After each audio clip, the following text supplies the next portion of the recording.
আসসালামু আলাইকুম ভাই। আসসালামু আলাইকুম ভাই।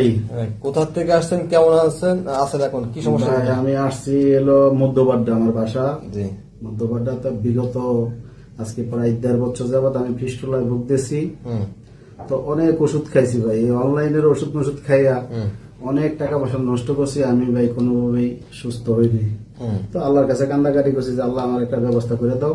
তো একদিন অনলাইনে এই স্যারের ঠিকানাটা পাইলাম, তা আমি আসলাম। যে আমারও বিশ্বাস হয় না, তা আমি ভাবলাম যে তাছাড়া দেখি দেখায় কি বলে। তা আমি একদিন আসলাম যে দেখানোর জন্য, তার ভিজিট দিয়ে আমি দেখাইলাম। দেখার পরে স্যারে বললো যে হ্যাঁ ঠিক আছে, এই সমস্যা আপনার কোন ভালো হয়ে যাবেন গা। তো সেক্ষেত্রে তো আপনি চিকিৎসা নিতে পারেন। তো তার স্যারের কথা হইলে আমার খুবই চিকিৎসাটা পছন্দ, আমি এবারে নিলাম ওদিনই। আমি আর বাসায় ফিরি নই, ওই জায়গাতেই নিয়ে নিছি। তো প্রথম সপ্তাহে আলহামদুলিল্লাহ আমার 60% ভালো, দ্বিতীয় সপ্তাহে 80% আমি ভালো, তৃতীয় সপ্তাহে পুরোটাই আমার ফিনিশ ইনশাল্লাহ। আজকে আবার আসছি স্যারের লাগে দেখা করার লেগে, চেক আপ করার লেগে আসছি। আলহামদুলিল্লাহ আপনাদের দোয়ায় আমি ইনশাল্লাহ পুরোপুরি সুস্থ আছি ইনশাল্লাহ। দোয়া করবেন, আমার জন্য সবাই দোয়া করবেন। আর আপনারা যারা ভাই এই রোগে ভুগতেছেন, শরম লজ্জা না রাইখা স্যারের কাছে আসেন, সুস্থ চিকিৎসা পাবেন, ভালো চিকিৎসা পাবেন।